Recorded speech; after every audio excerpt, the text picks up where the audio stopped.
Welcome to Beyond the Surface. On our podcast, we highlight underrepresented voices in architecture.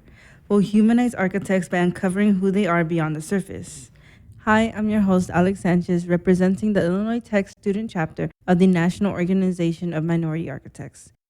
Today's episode is called Drawing from Within with our guest, Tom Lee. Tom is an award-winning architect and founder of Tom Lee Studio. With 20 years of experience across a diverse set of typologies and firms, his prior experience includes HDR, where he served as design principal, other leading firms including John Ronan Architects, Goettsch Partners, JAHN, Leers Weinzapfel, and Kohn Pedersen Fox. He graduated with a Master's of Architecture degree from Massachusetts Institute of Technology and a Bachelor's of Science in Architecture from the University of Cincinnati. Passionate about next-generation architects, Tom has taught at the University of Cincinnati and MIT, and regularly sits on juries on several universities. He has previously served on the board of directors for MIT Club of Chicago, the professional board for Paul's Chicago, the auxiliary board of Chicago Architecture Center, and was a former co-chair of the AIA Chicago's Third Thursday series.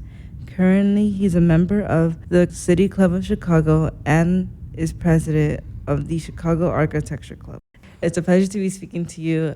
I know a little bit of your work, and I'm familiar with your studio, so I'm glad to have this conversation. How are you Thanks for having me. today? Oh, good. I feel great. Well, why don't we start the conversation?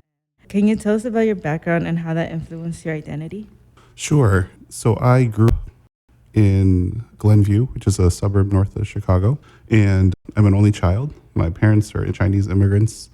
They came here when they were in their late teens, early 20s, and my dad was, as I understand it, trained as an electrician in China, but that wasn't his passion. And so when he came to Chicago, he wanted to be a photographer, and so he spent most of his time trying to get a job in an apprenticeship at the time and trying to learn what he could. He eventually got laid off, which I was, I think, in kindergarten at the time, and eventually started his own business with a partner, which did very well, thankfully. So he was always sort of in a creative profession, but it was commercial photography, so it wasn't like fine art. And so there was lighting and sets that had to be built and created to showcase products or whatever. And so there was definitely a making side of the photographs. And I got to spend time in a studio, which was in what is now Fulton Market, but it was a very different Fulton Market back then. So I spent a lot of time in the studio when I was off from school and that kind of thing. My mom she cleaned houses for a living, and in large part so she could stay home with me, spend as much time with me as possible. But they were both very, very hardworking. I think that they both kind of enjoyed their respective work, and that was kind of what influenced, I would say, me moving forward in life. I feel like you were surrounded by a lot of hardworking people from a very young age. So what made you become interested in architecture? So we would go to Chinatown once a week, and this was before Chinatown was the Chinatown we know today. It was something that I didn't tell my friends with, and I grew up in a very diverse community to start with, and it was my elementary school. There was kids of all colors, probably more blue collar than white collar. One of my great friends, his dad was a landscaper, and we had somebody else who was a painter, and my dad was a photographer. So it was just a lot of fun to kind of hang out, and we were pretty carefree. We were in elementary school. And then eventually we moved to a different neighborhood where I went to junior high, and it was, I would say, less diverse, probably more affluent, and I became very aware of how different I was as a result. And so we would go to Chinatown, and I wouldn't tell anybody because it was just different. And on the way to Chinatown, I remember there was a building under construction by Helmut Jahn. And I didn't know much about it at the time, but it was 500 West Madison, what he referred to as the Northwestern Atrium Center. It's right on the expressway. And so I remember the structure going up, and then one day I saw the reflective glass start to go up. And I thought that was one of the coolest things ever. So just kind of tracking weekly the progress of construction, and then it was probably to my benefit that it was this very postmodern graphic facade where it just kind of changed instantly. And as the curtain wall went up, the changes were growing exponentially each week. And so I was really excited about that. And then I kind of set that aside, and I wanted to be a doctor for any number of reasons. I think it was probably pressure from my parents who said, being a doctor would be great. I also had some family members who had spent a lot of time in the hospital. And so I was in intensive care units and waiting rooms after school. I spent a good part of my junior high years, probably a year or two, in waiting rooms in hospitals with family members. And so that kind of influenced me to being more interested in medicine until I realized that I wasn't very good at science and biology didn't come naturally to me. And I struggled a lot with science, and I wasn't really great at math or any other subject matter. So it occurred to me that by process of elimination, drawing, but not in a fine art, perhaps, method, was something I was more interested in. As my 7th grade woodworking teacher said, you should look at architecture. You might enjoy it. We would draft and stuff. And so I got very interested in that. I also had an art tutor in 7th grade. She was, by chance, my junior high art teacher. And I think she saw some talent in me. She probably also saw that I wasn't fitting into the school. And so she offered to tutor me on the side. And she specialized in doing photorealistic portraits of people, particularly Michael Jordan, because she was friends with him and followed him through his career, his college career. And this was early 90s at the time. This was before all of your time. But this is when the Bulls were the Bulls. And it was super cool to kind of know somebody who had that connection, but I'd never really asked her about it. And one day she said, would you be interested? This is a total tangent, but it might make sense later.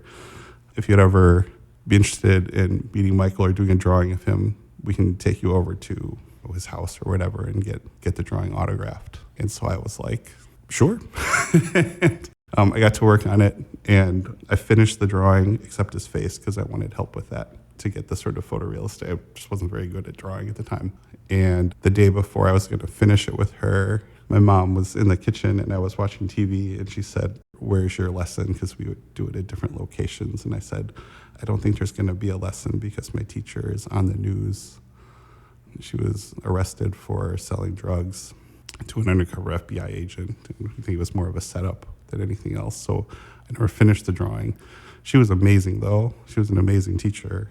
And even throughout everything she was going through, I continued to take lessons from her in colored pencil. And in that process, I started doing other portraits, and I realized I really enjoyed drawing the context behind the people more so than the people in front.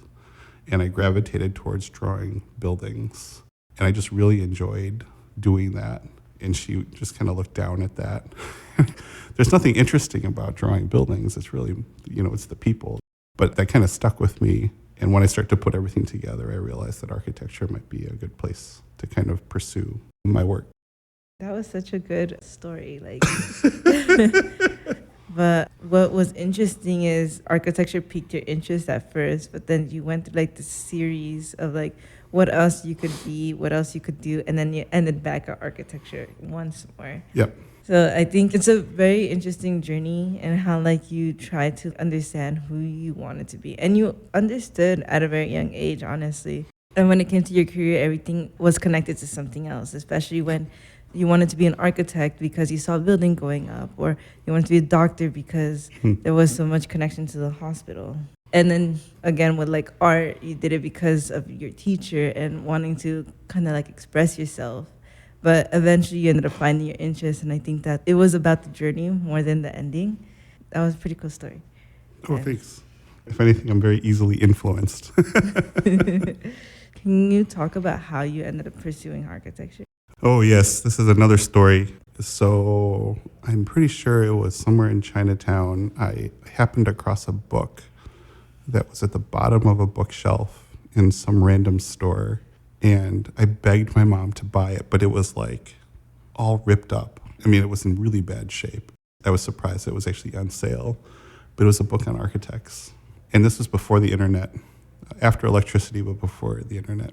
It was a marketing book, a catalog of architects that included their services, their addresses, the principals or the leadership, and then some photos of their work.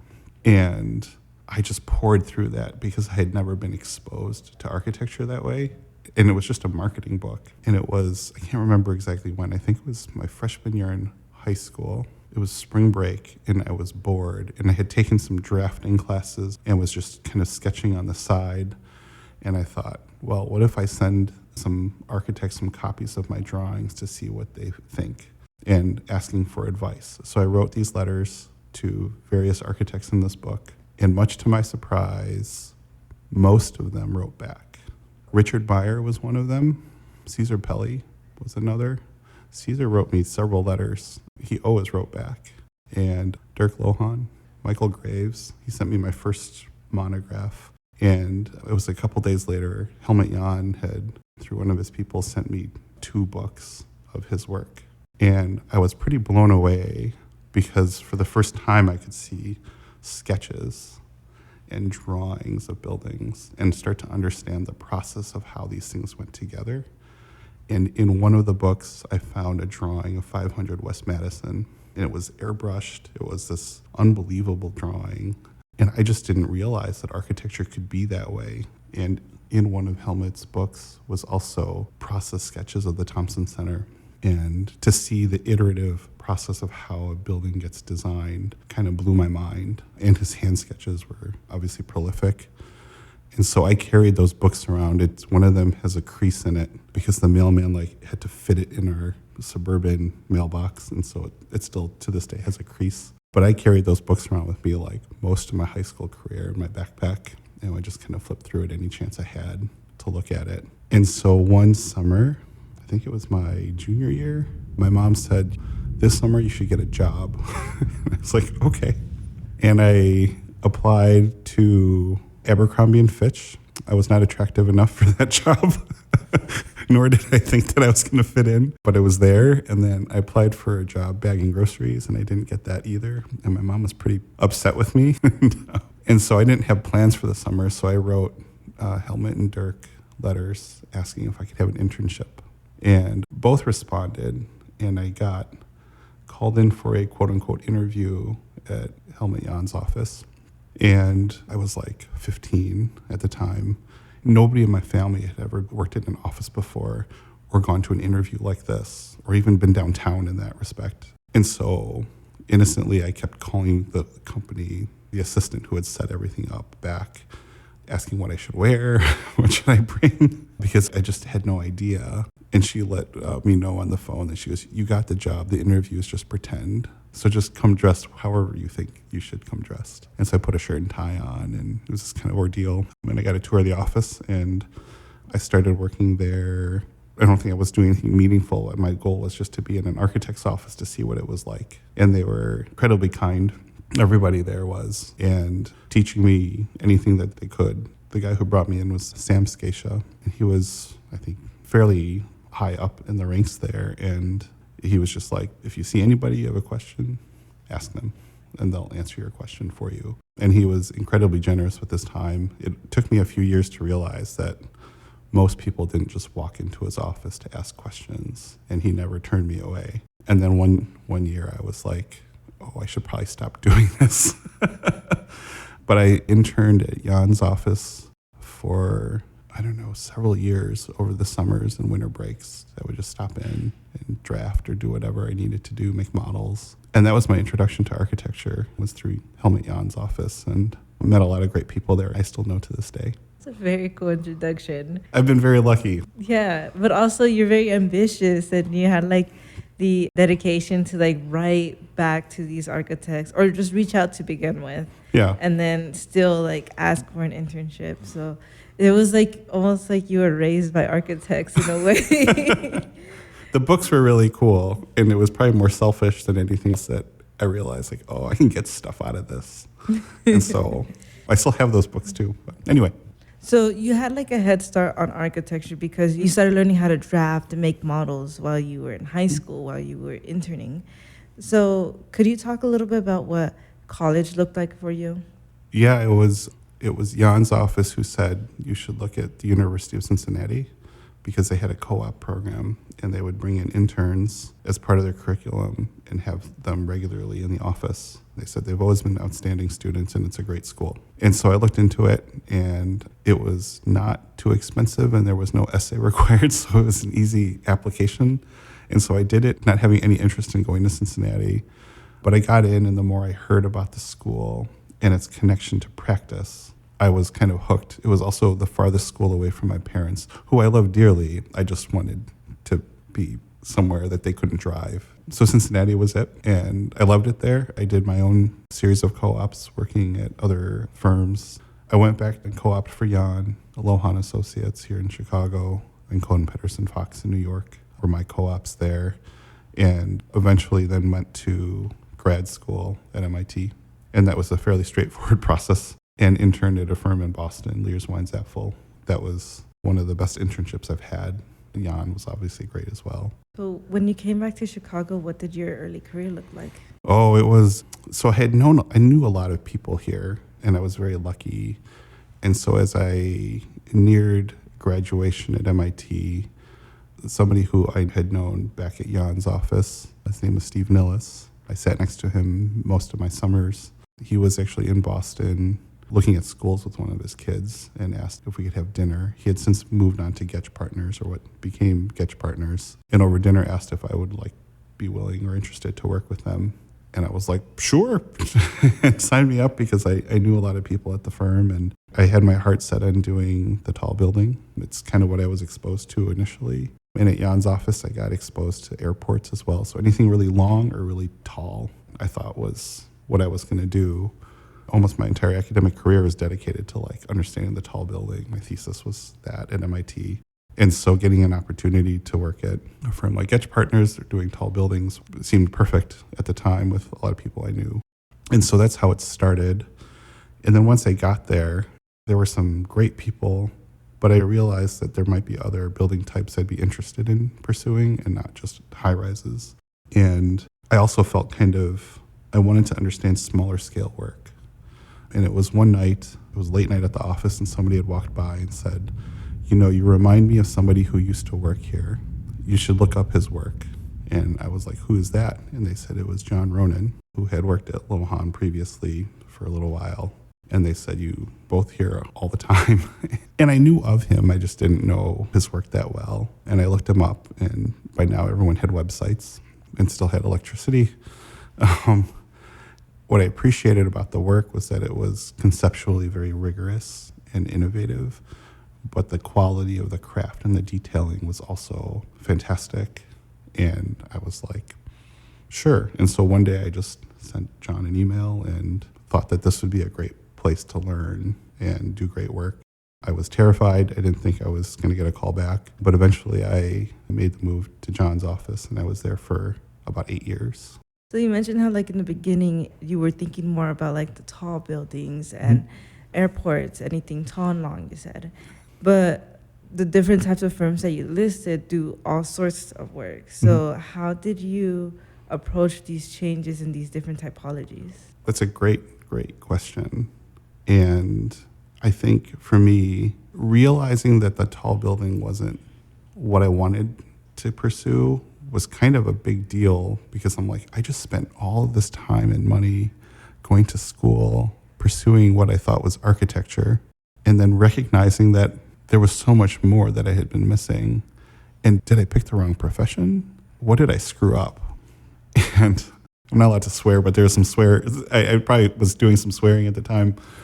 And so I wanted to try a very small office because I just thought that would be so different from what I was interested in. It was really the work that I was most interested in that John was doing, because I felt more intuitive to me.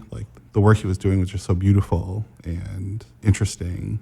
And it was kind of aligned with my, I would say, design sensibilities at the time, or what I was interested in doing. And so I was approached by a good friend who had just started at HDR, which is a very different company. It's got 10,000 people, I think 1,500 architects. I don't know if that's changed or not since then. But it was a huge firm, and they were trying to elevate the quality of design throughout.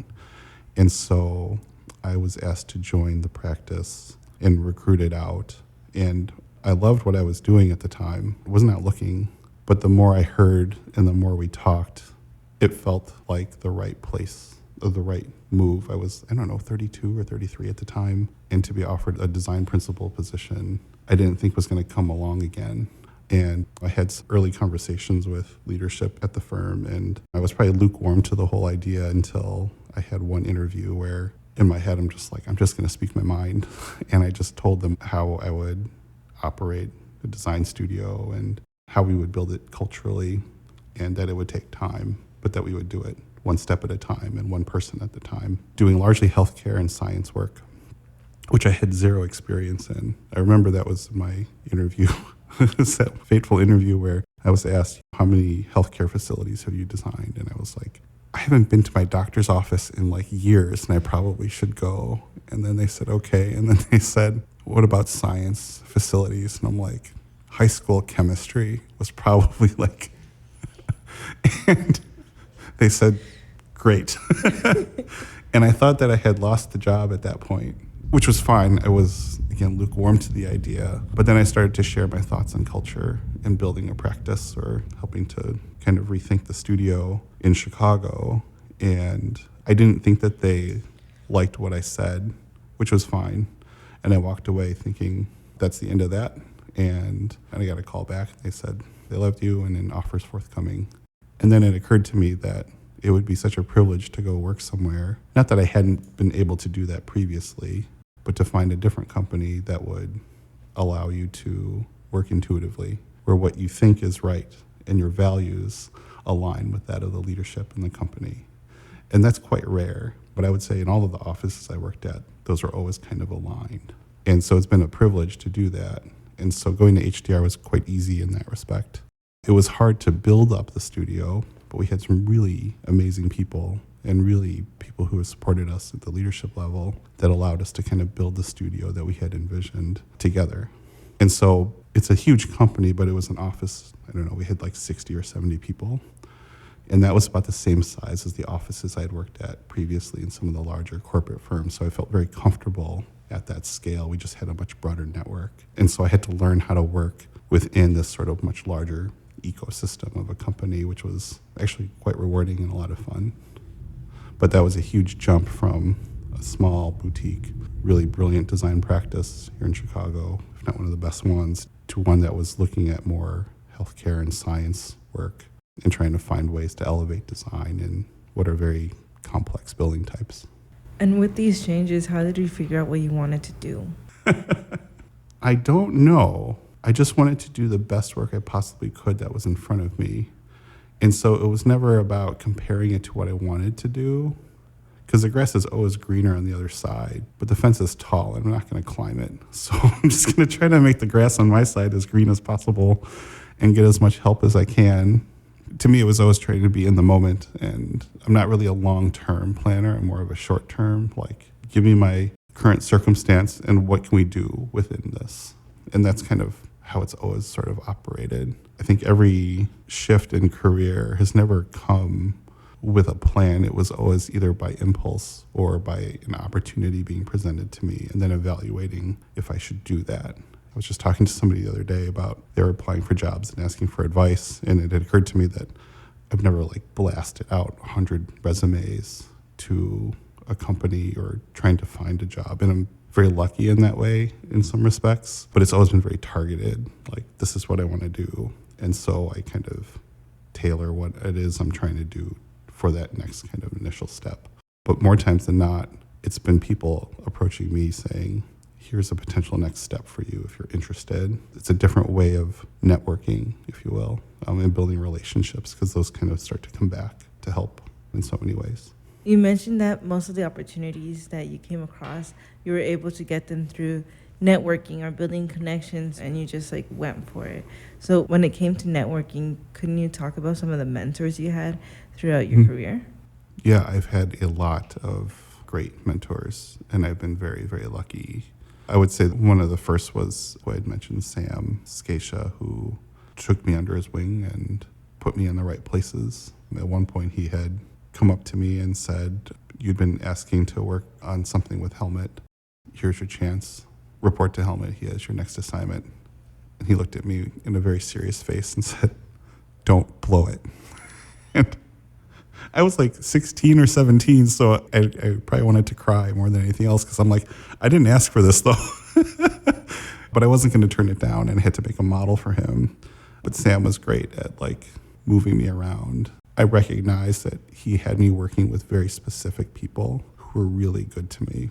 One was Steve Nillis. He passed away a few years back, as I mentioned, and there was another one who actually just got his fellowship through the AIA, Steve Kavanaugh. He was the first who kind of just let me work on details and treated me like any other person in the studio. But he would obviously hold my hand and trying to figure out what to do and give me context. So he was always fantastic when I was younger there at the firm. And I mean, gosh, there's so many along the way that I would say now I did the AIA Bridge program, which I would highly recommend. And I was paired with Dan Wheeler, and he's been an amazing mentor. And I hope I can call him a friend. I think I can call him a friend. But I'll call him a mentor first. But Dan's been fantastic in so many other ways, even at this stage in my career where it's helping you answer questions about the business or these are people you should know or meet. And I'm an introvert, truly. And so it takes other people to force me out of that to interact. I know it might sound strange, but like I would like nothing more than to sit by myself and work in a room alone all week. Like I could do that and be very happy. But it's my work situations and my job to be more outwardly focused. And so people like Dan, and I would call Joe Cliggett a good friend, but also a mentor, they push me in ways that they push me out of my comfort zone. And I've always appreciated people who realize this is what you need to be doing and kind of pushing you to do that. I've had many more who I'm sure I'm forgetting, but those are the ones who come to mind. I like that you touched on being an introvert because I feel like people don't talk about that enough when it comes to like networking and trying to like make connections and get yourself out there. Like how do you get yourself out there when you're more of the quiet type? But you talked about like always being pushed beyond your boundaries and having these people to motivate you. So could you talk about some of the inspiration and driving factors behind starting your own practice? Yeah, it's something I had thought about, but not something I had dreamed of, if that makes any sense. And one, because I didn't think I'd have the courage or the wherewithal to do it. Because of just knowing who I am in my comfort zone, there's an incredible amount of risk and courage it takes to try to figure it out. But the start of the practice was, just like everything else, kind of a happenstance in a way. We got approached by a good friend who was interviewing architects with his wife to do a house. And I was working at a large firm at the time. And when you work at a large firm, if you've been there long enough, sometimes you get further and further away from the work and more into management, which I loved, to be honest. Like I loved working at a large firm, but I felt like I was too young to kind of be pulled away from the work. And I really wanted to draw again, which would be maybe unusual or something I couldn't or didn't have time to do in a larger practice. But I would if I were working on my own or starting a practice. And so it was really about connecting with the work again. And the idea of doing a house again was really exciting. Just I could focus on something smaller, but more contained, working with good friends. And so we, quote unquote, interviewed for the house. Didn't think that we would get it because there were many more qualified firms looking at it, and got it. And I realized that I couldn't do this for multiple reasons. You can't do this on the side. I have to quit my job. I told my wife, this is during the pandemic, I said, I just got a house project. She said, great, congratulations. I said, I'm going to have to quit my job to do it. And she said, well, it would have been nice to have had some advance notice. And I said, well, I haven't quit my job yet, but it's coming. And so that's what launched the practice, was just this one project. But I would say another underlying reason was our son, Ryan, had been born a few months prior. And this was before the pandemic hit. And it occurred to me that I wasn't spending a lot of time with him between work, travel, weekends. He would go to my parents. We're always trying to find a sitter. And I almost felt like I spent more time trying to figure out who else was going to take care of him. And my wife was also quite busy. And so we did the best we could. And so when the pandemic hit, it was a bit of a blessing because it allowed us to stop and pause. And I got to spend all day, every day with my son because my wife was buried in work. And that's kind of coincided with starting the practice as well. But fundamentally, my own practice is really so that I can spend more time with my kids. And that's kind of I said it, I don't really care what kind of work I'm doing, as long as I can pick up and drop off my kids every day and hang out with them when I can. So I've been very fortunate that the work has been a lot of fun. I had some great clients who believed in us. But that's the fundamental reason we have the practice exists is because of my children. And that will continue to kind of guide perhaps the direction of the practice so that I can maintain. I mean, right now I'm probably working more hours than I should, but generally speaking, I try to maintain 30 hours a week, which is not possible in some respects, but it allows me that balance with the kids and my wife. It's very impressive if you can pull off 30 hours a week at your own firm. I think that you talked a lot about like work-life balance and prioritizing life outside of work, which is pretty interesting because like some people are more about like their life is their career. Mm-hmm. But what I really enjoyed of what you said is like you don't like prioritize one more than the other. If anything, it's not just home life versus work life, it's just your kids, your family. And I guess that could fall under home life, but I think that that's like its own section. It's like your community, the people that you are around, like building the connection that you value the most. And I think that those are like important values to have, not just as a person, but also as an architect. Because at the end of the day, the buildings we are designing are for people. So I did want to say that. And one thing that stuck out to what you said, like towards the beginning, is you said you started your firm because you wanted to draw again. And when looking through like some of your work, we noticed that you do a lot of more hand sketches. So can you talk about how you bring it into your design process? Yeah, I don't know, I think fundamentally when I work with clients, the goal is to get as many ideas in front of them as possible so that we can together distill down what the right direction or path is. And I want them, generally speaking, to feel comfortable saying no to me, or I don't like something that you've done. So once we can get that going, then the ideas can kind of flow more freely and we can get to a solution way faster.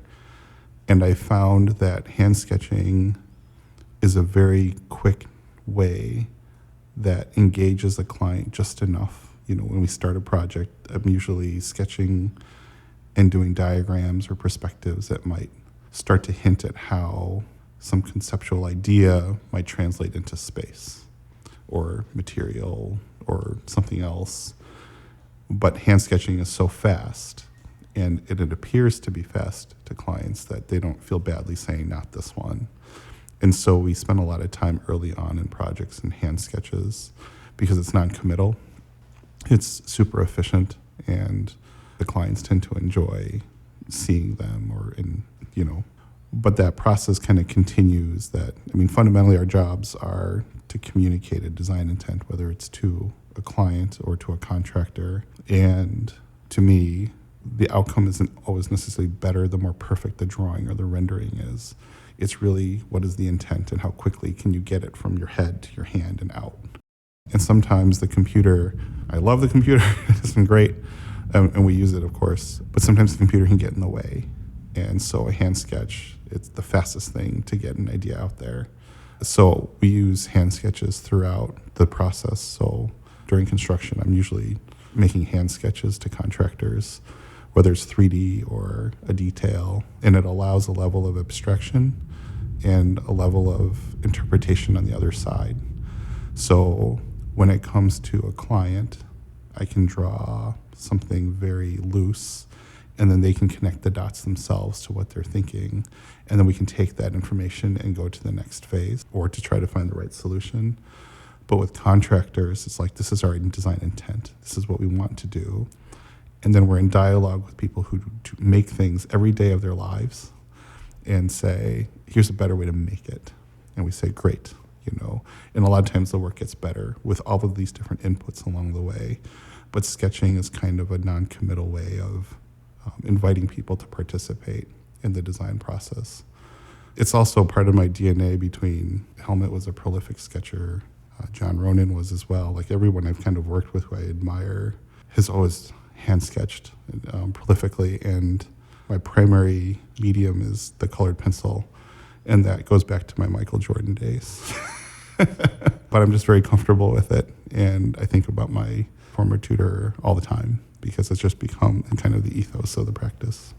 I feel like you describe sketching as like this language of architecture that anyone could understand. I like that because it's like you're able to communicate with anyone based on sketches, and it's really just drilled into your core.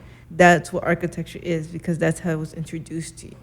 Can you talk a little bit more about the Thompson Center submittal and how you guys approached such a large building even when it came to sketching it?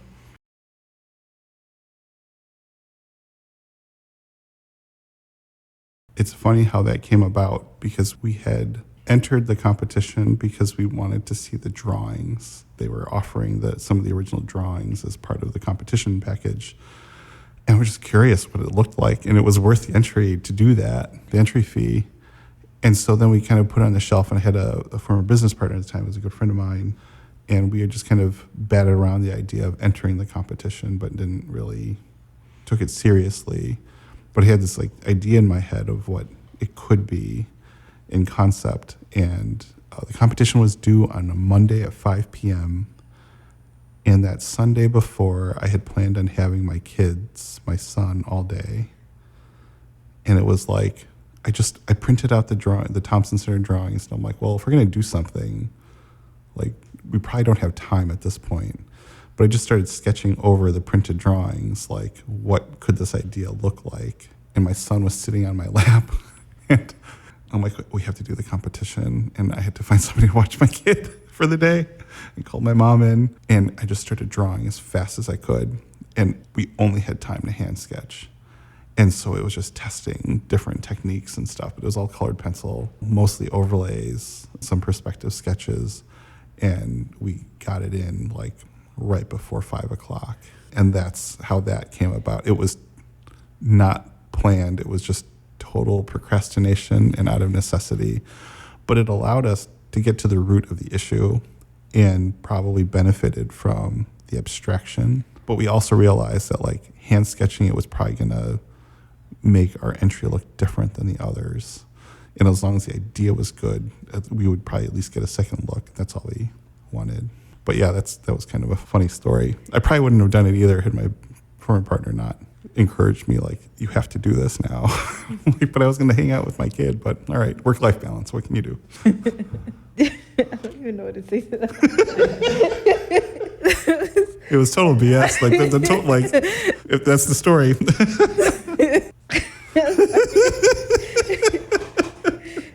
I'm just going to add to my previous thread, and that might help. So after we submitted the drawings, we thought that would probably be it. Like there's nothing, because we knew it was going to be, there were going to be a lot of entries, and there was a lot of interest in it. And then we were surprised to hear that we were one of the finalists. And I was kind of just like, for real? Like it actually worked.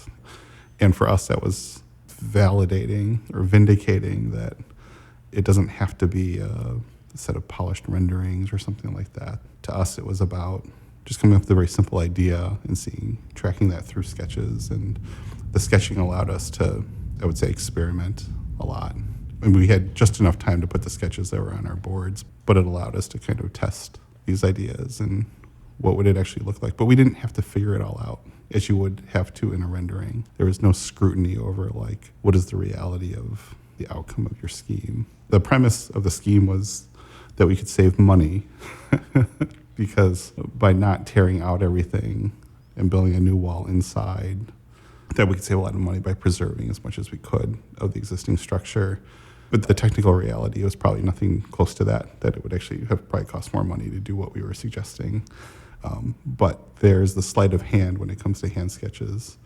And the nature of it was it's an ideas competition. We didn't have to present a budget. We just had to present a compelling idea. And I think that a lot of architecture, that's what it's about, is how do you connect a vision or a problem or a context with a great idea and convince people that that's the right thing to do.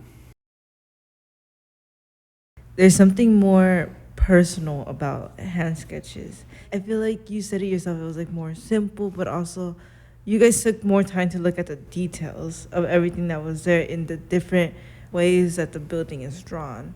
And that isn't something you always get like through a render or a really nice drawing on your computer. I feel like even though it was a lot more like rushed, you guys really took time into understanding the building, the detail and everything that goes into it, and were able to build off of that.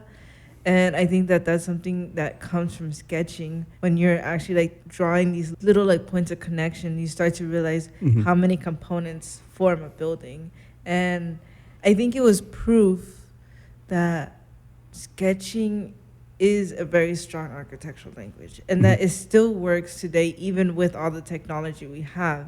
That sketching is a lot more appealing because not only does it look nicer and it's a really good design communication, but it also it means that you understand what you're drawing because you're looking deeper into what it is. Yes. And I think that that's what made like a really strong project, most likely.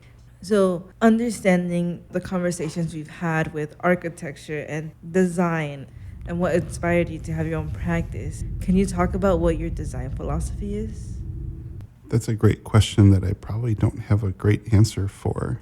I think that generally speaking, I'm most interested in projects that have some sort of latent tension. And what I mean by that is that there's something hypocritical happening or something that's very difficult to solve.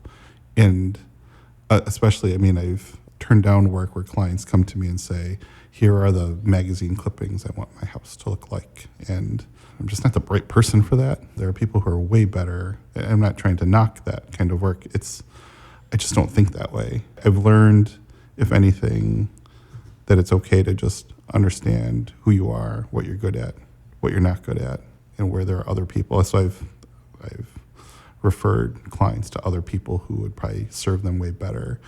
Because at the end of the day, it's the outcome that's probably the most important to the industry, but also to the city and our built environment and to clients. Like, I don't want to take a job that I'm not going to be able to do well, or if I know somebody else can do it better. And so just trying to find the right outcomes for the right clients. And so it's hard in a way, but I found that I tend to do better with clients when it's very unclear what they want to do.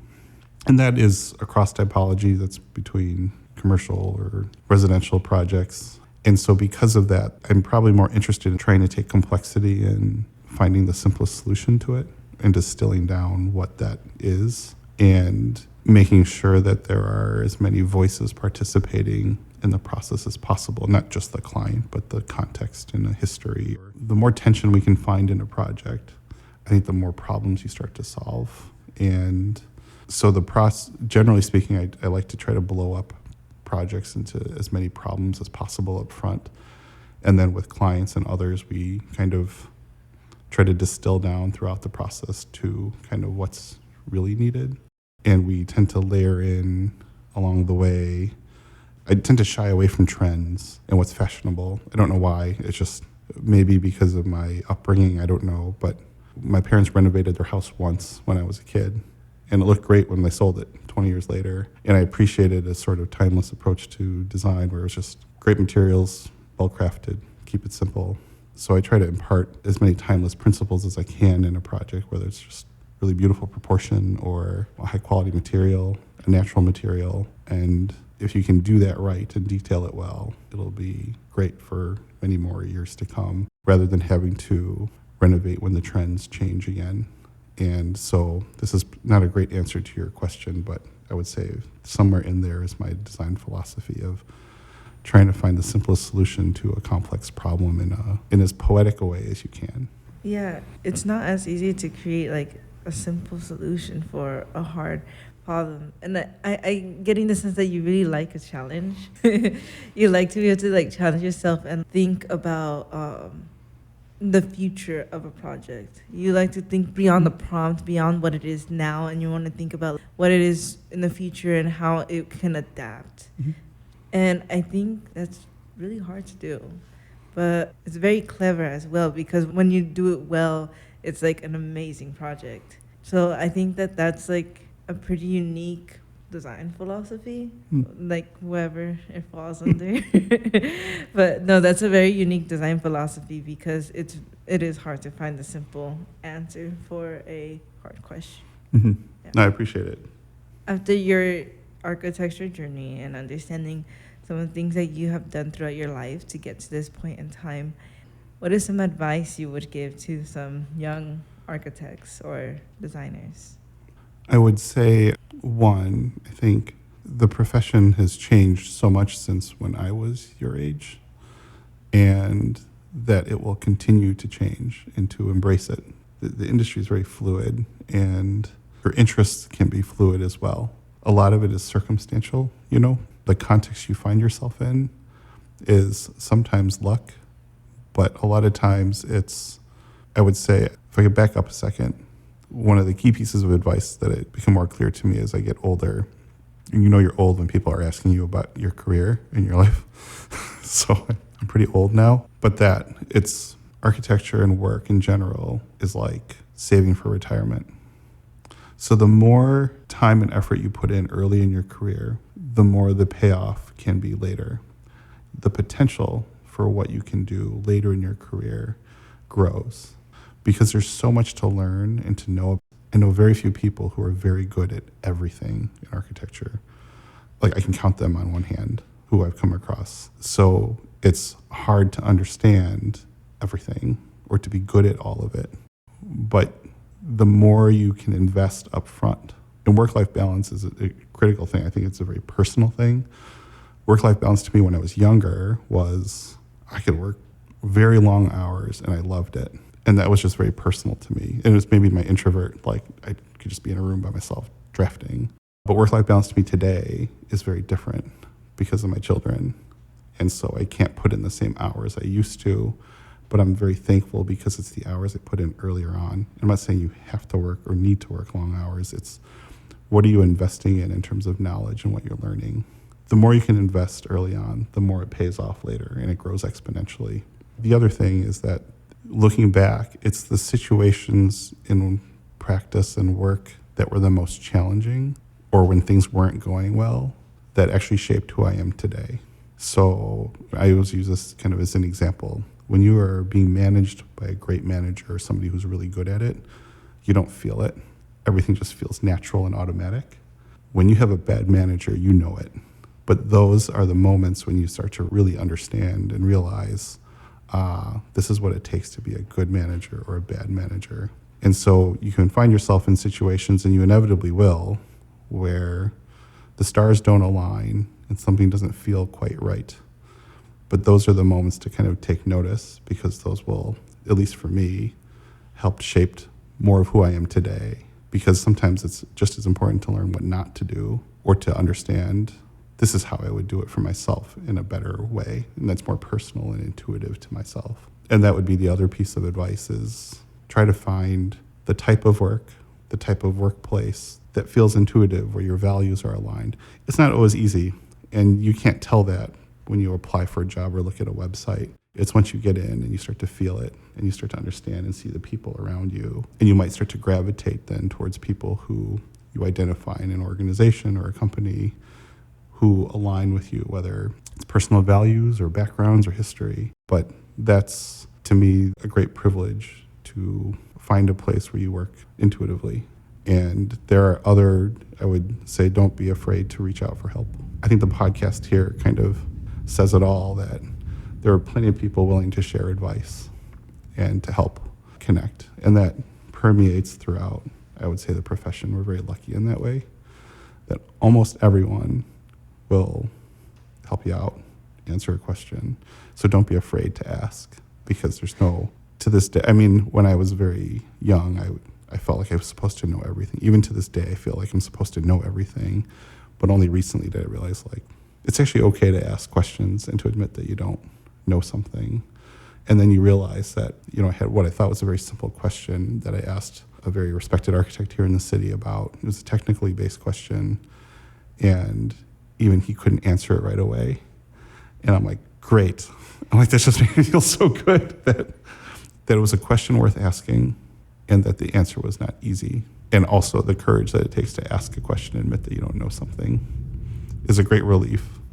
So ask questions, invest as much as you can in yourself and what you can learn, because it'll help pay off down the road. A lot of what's happening now in practice and stuff was a lot of connections I made over the years that I didn't realize that might bear fruit one day. But those personal networks and investing in yourself, I think, will be worthwhile down the road. It's just like retirement. You put money away, you don't know what it's going to happen to it, but then one day you look back and like, wow, here's, maybe one day I can retire. I don't know that I'll be able to, but I think architecture knowledge and the profession work in the same way. And one day you will quickly find yourself in the same position where people are asking you all advice or for help and to pay it forward. I've had somebody send me some gifts because I spent some time giving them advice, and I'm just like, this is not how it works. How it works is you then help the next person. That will make our profession better and the work better if we help each other out as a community. You give us a lot of good advice, so I appreciate that.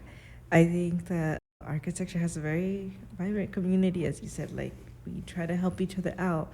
And I feel like the larger your network grows, the more people you have supporting you. Like, even when I asked you earlier about the mentors, like, there's a whole community growing each other, lending each other a hand, that it's always so hard to even answer that question. Who are your mentors? Well, I've had so many. Well, there's so many people I could ask if I needed to ask a question, even though I think the hardest part is actually asking the question. So I appreciate the advice you gave us. And as we wrap up the episode, we have one last question for you. What are your future goals? As I mentioned before, I'm not a long-term planner. I've never defined long-term goals, at least for myself. As it pertains to the practice, I just want to be able to keep seeing my kids and keep them fed 3 meals a day, ideally. So that's really my primary concern about the practice. And then I recently, if there's anywhere I'm maybe long-term planning, I recently took over at the Chicago Architectural Club. By recently, I mean over a year ago. I've just been busy, and we've been kind of working behind the scenes to kind of reinvigorate or reorganize the club to an extent so that we can help build the community or bring the community together in what is a very historic organization. And so to try to find a way that we can create new programming and fund it is my other sort of alter ego at the moment. We have a great board, and we have a very long list of people who have been very, very supportive, our initial efforts. So that's long-term, trying to build the architectural club to a point where we can have a collective voice, celebrate new voices, and bring together those who are kind of able or at points in their career where they can give back as well. So that's where that organization's heading. So we're very excited about what that can become. It's incredibly rewarding and challenging because, again, I'm still the introvert. As I've told multiple people, this is the exact opposite of what I should be doing against and maybe this is not intuitive in any way. But again, it's putting yourself in a position where you don't know what the outcome is, and you just have to rely on people around you to help. And I've been very touched by those who have been more than happy to lend their support. I like that you're always pushing yourself. You're very hardworking, and even though you are an introvert, you're always pushing yourself to go beyond your boundaries. So I think that that's a pretty cool aspect to have. And I think as a person, just valuing family a lot, I think that that's also very important. Like you said, work-life balance changes throughout your life. So I'm excited to see the future work you keep doing, especially as we grow up. We'll continue to look up to you. So thank you for being on this podcast. Thank you for having this conversation with me. I learned a lot, and I'm sure a lot of people who are listening also did. So thank you. Thanks for having me. It was great. I want to thank everyone who's listening. We release our episodes monthly. You can find us on your favorite podcast platform. You can also follow us on Instagram at beyondthesurface_Nomas IIT. I want to thank our producer, Kayla Clark, and the Nomas IIT team for making this podcast possible. Thank you for listening to this episode of Beyond the Surface featuring Tom Lee. Until next time, goodbye.